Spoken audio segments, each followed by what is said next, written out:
ஆயிரம் மிருகங்களோடு நின்றாலும் புலி தனித்து தெரியும். தனித்து நின்றாலும் ஆயிரம் மிருகங்களோடு நிற்கிற திமிரோடு அதான் புலி. அதான் புலி. பேரன்பிற்கினை தமிழ் சொந்தங்களுக்கு புரட்சிகர வணக்கம். இன்றைக்கு காணொலியில நம்ம என்ன பார்க்க போறோம்னா, சமீபத்துல 2 நாட்களுக்கு முன்பு அண்ணன் திருமாவளவன் அவர்களுக்கு பிறந்த நாள் விழா வெகு விமரிசையாக மிகப்பெரிய அளவில் பிரம்மாண்டமா கொண்டாடப்பட்டுச்சு. நாம் தமிழர் கட்சியின் சார்பாகவும் கரும்புலி வலையொலியின் சார்பாகவும் நாமளும் அண்ணன் திருமாவளவன் அவர்களுக்கு பிறந்த நாள் வாழ்த்துக்களை சொல்லிடுவோம். பிறந்த நாள் வாழ்த்துக்கள்னே எங்கள் அண்ணன் செந்தமிழ் சீமான் அவர்கள் கூட ஒரு பக்கம் அறிக்கை விட்டார். அதாவது சமூக நீதி விடுதலைக்காக இன்றைக்கு களத்திலே இன்று போராடக்கூடிய அண்ணன் திருமாவளவன் அவர்களுக்கு வாழ்த்துக்கள் அப்படின்னு சொன்னார். அவர் ஒவ்வொரு இடத்தையும் அண்ணன் திருமாவளவன் அவர் தான் சொல்றாரு.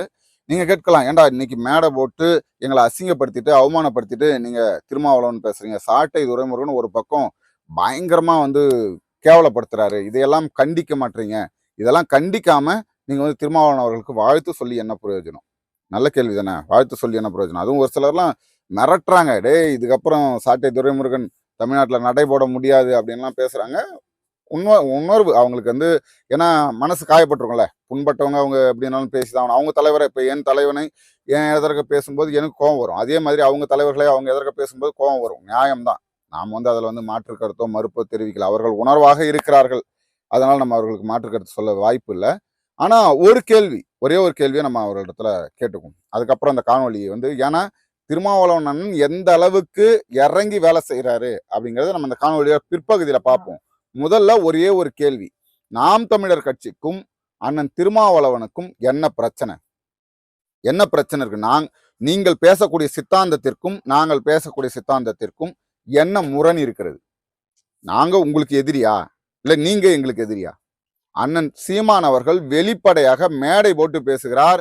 திருமாவளவன் அவர்களையும் அன்புமணி அவர்களையும் விமர்சிப்பதற்காக இந்த களத்திற்கு நம்ம வரல, அது நம்ம வேலை இல்லை அப்படின்னு சொல்றார். ஆனால் நாங்க விமர்சிப்பது திமுகவை கடுமையாக விமர்சிக்கிறோம். திமுகவை இந்த மண்ணிலிருந்து அப்புறப்படுத்த வேண்டும் என்பது எங்களுடைய முதன்மையான நோக்கம். அதை நாங்கள் செயல்படுத்தி கொண்டிருக்கிறோம். திமுக எந்தெந்த வகையில அநீதிகளை செய்தது, திமுக எதற்கெல்லாம் இங்க அக்கிரமம் செஞ்சிருக்கு, திமுக எந்த வகையில் மக்களை அடிமைப்படுத்தி வைத்திருக்கிறது, இன்னைக்கு தமிழ்நாட்டு மக்களின் நிலைமை என்ன அப்படின்னு பேசுறதுக்காக தான் நாங்கள் கட்சி தொடங்கணும். அதைத்தான் இன்று நாங்கள் செய்து கொண்டிருக்கிறோம். அதற்கும் விடுதலை சிறுத்தைகள் கட்சிக்கும் என்ன தொடர்பு இருக்கிறது? நல்லா நீங்க நியாயமா மனச்சான்றோடு இதுக்கு பதில் சொல்லுங்க. விடுதலை சிறுத்தைகள் கட்சிக்கும் நாம் தமிழர் கட்சி பேசக்கூடிய அரசியலுக்கும் என்ன முரண் இருக்கிறது? இப்ப நீங்க மட்டும்தான் திமுக கூட்டணியில இருக்கீங்களா? திமுக கூட்டணியில எண்ணற்ற கட்சி இருக்கு. அதாவது கிட்டத்தட்ட ஒரு 10 கட்சிகளுக்கு மேல திமுக கூட்டணியில இருக்கு. காங்கிரஸ் இருக்கு, கம்யூனிஸ்ட் கட்சி இருக்கு. இப்ப இவர்கள் எல்லாம் முழு நேரமும் நாம் தமிழர் கட்சியை விமர்சிப்பதை தான் நோக்கமாக வைத்திருக்கிறார்களா? கருணாநிதி அவர்களுக்கு பிறந்தநாள் விழா, இல்ல உங்களுக்கு பிறந்தநாள் விழா, எங்கு சென்றாலும் சீமானை கலங்கப்படுத்த வேண்டிய நோக்கம் என்ன இருக்கு? நாம் தமிழர் கட்சியின் அரசியலை அசிங்கப்படுத்த வேண்டிய அவசியம் என்ன இருக்கு? இதுக்கு பதில் சொல்லுங்க. நாம் தமிழர் கட்சி தமிழ் தேசியம் என்பது செல்லாமலே கூட போகட்டுமே. நீங்க தமிழ் தேசியம் பேசுனீங்க, நீங்க தமிழ் தேசிய அரசியலை முன்னிறுத்தீங்க, அதன் வழியில நாங்க வரோம். அது நாம் தமிழர் கட்சி செல்லாத கட்சியா இருக்கட்டும், தேவையற்ற அரசியலா கூட இருக்கட்டும், அதை ஏன் நீங்க விமர்சிக்கிறீங்க? நாங்க உங்களை அண்ணன் சொல்றோம், ரொம்ப உயர்வா பாக்குறோன்றோம். இன்னைக்கு தமிழ்நாட்டுல ஒரு முதல்வர் வேட்பாளராக திமுக கூட்டணியிலே முதல்வர் ஆவதற்கு தகுதியுள்ள ஒரு நபரா அண்ணன் திருமாவளவன் மட்டும்தான் சொல்றோம். படித்தவர், கற்றறிந்தவர், மிகப்பெரிய மேதைன்னு சொல்றோம். இவ்வளவு சொல்றோம்ல, நீங்க எங்களை புகழலாம் வேணாம், நீங்க எங்களை புகழவே வேணாம். நீங்கள் எங்களை கடந்து போங்க, நாம் தமிழர் கட்சியை கடந்து போங்க. அதை விட்டுட்டு திமுக போடுகின்ற அத்தனை மேடைகளிலும், நீங்கள் போடுகின்ற அத்தனை மேடைகளிலும் இந்த மாதிரி நாம் தமிழர் கட்சி அரசியல் இன்னைக்கு பேசுறான், தெலுங்கர்னு பேசுறான், கருணாநிதி தெலுங்கர்னு பேசுறான். கருணாநிதியை தெலுங்கர் தானே பேச முடியும், யார் என்னன்னு பேச முடியும்? கருணாநிதி தமிழர்னு பேசணுமா? தமிழர் நான் பேச முடியும்? 75 ஆண்டுகளாக கருணாநிதி அவர்கள் தமிழ்நாட்டை செதுக்கிய சிற்பி கருணாநிதினு பேசுறீங்க.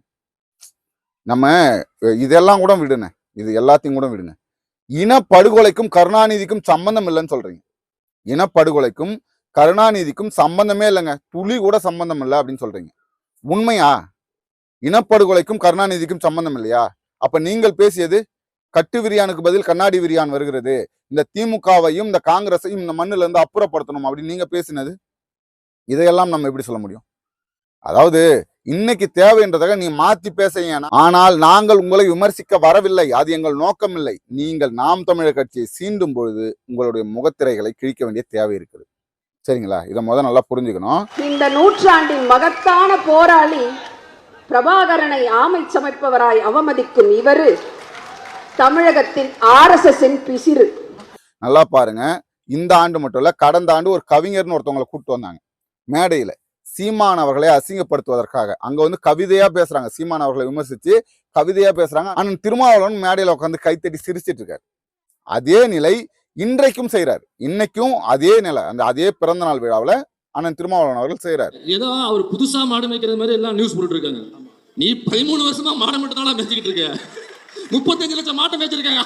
அதாவது அண்ணன் திருமாவளவன் அவர்களின் பிறந்த நாள் விழா, அந்த விழா பிறந்த நாள் விழா. அண்ணன் திருமாவளவன் அவர்களை உயர்த்தி பேசுங்க. அண்ணன் திருமாவளவன் அவர்களுக்கு ஒரு ஆசை இருக்கு, தன்னுடைய பிறந்தநாள் விழாவில் ஒரு கவிஞர்களா கூப்பிட்டு நல்ல புகழாரம் பாடுபவர்களா கூப்பிட்டு மேடையில வச்சு திருமாவளவன் அப்படிப்பட்டவர், திருமாவளவன் ஷேக்ஸ்பியர். அதுவும் ஒரு அம்மா சொல்றாங்க, புரட்சியாளர் அம்பேத்கரை விட, இந்த வார்த்தை கேளுங்க, புரட்சியாளர் அம்பேத்கரை விட உயர்ந்தவர் திருமாவளவன் சொல்றாங்க. அந்த மேடையிலே நீங்க மறுத்து இருக்கணுமா இல்லையா? அந்த மேடையிலே ஏமா நீ பேசு, இந்த காசு வாங்குறது மேல கோரண்டாங்க கொய்யா அப்படின்ற மாதிரி நீ பேசு, வேணான்னு சொல்லலாம். ஆனா அம்பேத்கர் அவர்களுடன் ஒப்பிடும் அவருக்கு நான் தகுதி இல்லை அப்படின்னு சொல்லணுமா இல்லையா? அம்பேத்கர் அவர்கள் அவர் படிச்சது அதெல்லாம் விடுங்க, அவ்வளவு தூரத்துக்கெல்லாம் நம்ம போகவே தேவையில்ல. அவர் கொண்ட கொள்கையில் கடைசி வரைக்கும் நிலையா இருந்தார். சரிங்களா? 20ஆம் நூற்றாண்டின் உலகின் தலை சிறந்த மனிதர்னு சொல்லிட்டு அமெரிக்கா அறிவிக்குது. அந்த அளவுக்கு மிகப்பெரிய ஒரு மனிதரா அம்பேத்கர் இருந்தார். உலகின் தலை சிறந்த மனிதர், அந்த நூற்றாண்டிலேயே வாழ்ந்த தலை சிறந்த மனிதர் அம்பேத்கர் தான். நீங்க இன்னைக்கு அப்படிதான் இருக்கிறீங்களா அப்படிங்கிறத உங்களை நீங்களே கேட்கணும். நாங்க கேட்டோம்னா அது விமர்சனமாயிரும். ஒரு 4 காவாலி பசங்களை கூட்டு அவனுங்களை உட்கார வச்சுக்கிட்டு அவனுங்க சீமான் அவர்களை விமர்சிச்சு பேசுவதை ரசிப்பது என்ன மனநிலை? அப்ப உங்க மனசுல எவ்வளவு வக்ரம் இருக்கும், எவ்வளவு வன்மம் இருக்கும்? ஒரு விஷயம் தானே, நம்ம அதிகமாலாம் ஏன்னா எவ்வளவு பேசிட்டோம், இதுக்கப்புறம் தொடர்ந்து பேச போறோம். எவ்வளவு அச்சுறுத்தல்கள், எவ்வளவு எதிர்ப்புகள் வந்தாலும் தொடர்ந்து பேசுவோம் இதுக்கப்புறம்லாம். ஏன்னா நாங்க பேசணும்ல, மக்கள் தெளிவுபட்டுட்டாங்க, உங்களை யாருன்னு மக்கள் அடையாளப்படுத்தி கொண்டிருக்காங்க. சரிங்களா? அதனால ஒரு விடயத்தை மட்டும் சொல்றோம். அண்ணன் செந்தமிழன் சீமான் சத்தியத்தின் மகன், அவர் சத்தியத்தை பேசுறாரு. நீங்க எவ்வளவு களங்கப்படுத்தினாலும் உங்களை அண்ணன் சொல்றாரு. சரிங்களா? திமுகவை நாங்கள் அப்புறப்படுத்துவதுதான் எங்களுடைய முதன்மை நோக்கம் சொல்றாரு. திமுகவுக்கு எதிராக நாங்கள் வீரியமாக களமாடுவோம் சொல்றாரு. அப்ப வீரியமாக களமாடும் போது குறுக்க நீங்க வந்தீங்கனாலும் தாக்கப்படுவீர்கள். உங்களுக்கு ஒரு வழி இருக்கும். நம்ம 35 ஆண்டு காலமா அரசியல் நடத்திட்டு வரோம். நம்மளால வளர முடியாத ஒரு உயரத்தை, நம்மளால எட்ட முடியாத ஒரு உயரத்தை, நம்மளுடைய கத்துக்குட்டின்னு சொல்லக்கூடிய, நம்ம கிட்ட கத்துக்கிட்ட, நம்மள குருநாதன் சொல்லக்கூடிய, நம்ம கிட்ட கத்துக்கிட்ட, எங்க அண்ணனுடைய போன வழியில் தான் நான் போனேன்னு சொல்லக்கூடிய சீமான் இன்னைக்கு உயர்வா வளர்ந்துட்டாப்லையே அப்படிங்கிற ஒரு வழி உங்களுக்கு இருக்கும். அது உண்மைதானே? ஆனா தனிச்சு நின்று களமாடணும். தனிச்சு நின்று களமாடனாதான் அதற்கெல்லாம் ஆசைப்படணும். நாம தான் ஒரு தேர்தலையே நம்மளால ஒண்ணுமே முடியாது அப்படின்னு சொல்லி போய் கூட்டணியில சேர்ந்துட்டோம். இன்னைக்கும் நாம் தமிழர் கட்சியை விமர்சிப்பது, எதிர்ப்பது உங்களுடைய நோக்கம்னா, நாம் தமிழர் கட்சியை நீங்க எதிரியா பாக்குறீங்கன்னா 2 தேர்தல்ல நாம் தமிழர் கட்சி மாதிரி தனிச்சு நில்லுங்க பார்ப்போம். 2 தேர்தல், அதிகமாலாம் வேணாம், ரொம்ப தூரம் பெரிய அளவுல எல்லாம் போகணும்னு அவசியம் இல்லை. உண்மையிலே நீங்க நாம் தமிழர் கட்சிக்கு சவால் விட அளவுக்கு நீங்க உயர்வா இருக்கிறீங்க, வளர்ந்துருக்கீங்க அப்படின்னு சொன்னா 2 தேர்தல்ல, இந்த சட்டமன்ற தேர்தலில், அடுத்து வர நாடாளுமன்ற தேர்தல், 2 தேர்தல்ல தனிச்சு நின்று உங்களோட பலத்தை காமிங்க. பலத்தெல்லாம் காமிக்க தேவையில்ல, ஏன்னா பலம் இல்லைன்றது தெரியும். தனிச்சு நின்னா உங்களுக்கான வாக்கு விழாது. விசிகாவை சார்ந்தவர்களே இன்னைக்கு தனிச்சு நின்னா விசிகாவுக்கு வாக்கு செலுத்த மாட்டாங்க. ஏன்னா அவர்களை திமுகவின் அடிமைகளாக மாத்தி வச்சிருக்காங்க. அவங்க மனநிலையை மாத்திட்டீங்க. அதுதான் நீங்க செய்த மிகப்பெரிய சாதனையே. அம்பேத்கர் அடிமைத்தனத்திலிருந்து வெளியில கொண்டு வந்தாரு. நீங்க பறையர் சமூகத்தை கொண்டு சென்று திமுகவிடம் அடிமையாக மாற்றினீர்கள். அதை தவிர்த்து நீங்க வேற எதுவும் செய்ததில்லை. 2 தேர்தலில் தனிச்சு நின்றுட்டு வெளியில பேசுங்க. நாங்கள் இன்னும் கட்சி இருக்கிறது, நாங்கள் இன்னும் உயிர்ப்போடு இருக்கிறோம், எங்கள் தோழர்கள் நாங்கள் முன்பு இருந்தது போல திமுக கூட்டணியில் இருந்த அளவுக்கு எவ்வளவு கூட்டம் இருந்ததோ அதே கூட்டம் இன்றைக்கும் இருக்கிறதுன்னு காமிங்க பார்ப்போம். அப்புறம் பேசுங்க. சரிங்களா? வன்மம் உங்களை அழிக்கும். திரும்ப திரும்ப சொல்றோம். நாங்கள் உங்கள் மேல ஒரு ஓரளவுக்கு பற்று இருக்கு, பாசம் இருக்கு. ஆனால் அது தொடர்ச்சியா இருக்குமா? நீங்க தொடர்ந்து அண்ணன் சீமான் அவர்களை, நாம் தமிழர் கட்சியை உங்களுடைய எதிரியாக நீங்க பாவிச்சிட்டு இருந்தீங்கன்னா அது நீங்கள் தான் வீழ்த்தப்படுவீர்கள் என்பதில் மாற்று கருத்துல. அடுத்தது ஒரு காணொலி உங்களை சந்திக்கும் உங்களிடம் விடைபெறுவது உங்கள் அன்பழகன். நன்றி.